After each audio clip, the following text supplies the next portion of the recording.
Christ Triumphant, August 10th, Daily Devotional by Ellen G. White. Jesus cares about human problems and perplexities.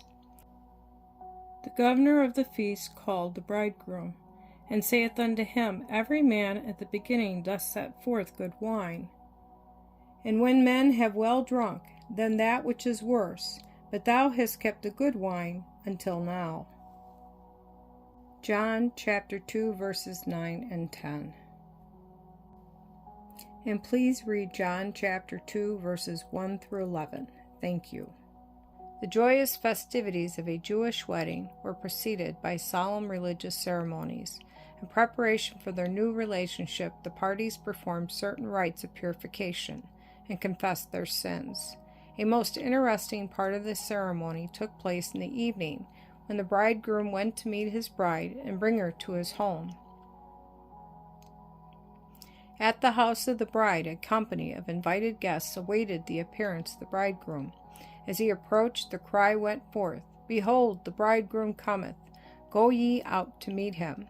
The bride, clothed in pure white, her head encircled with flowers, received the bridegroom, and accompanied by the guests, they went from her father's house.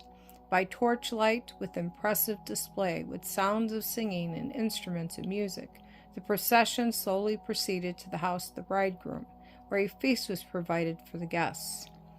For the feast, the best food that could be secured was provided. Unfermented wine was used as a beverage. It was the custom of the time for marriage festivities to continue several days. On this occasion, before the feast ended, it was found that the supply of wine had failed. When a call was made for more wine, Jesus' mother, thinking that he might suggest something to relieve the embarrassment, came to him and said, They have no wine. The active part that Mary took in this feast indicates that she was not merely a guest, but a relative of one of the parties. As one having authority, she said to the servants, Whatsoever he saith unto you, do it. Jesus said unto them, Fill the water pots with water.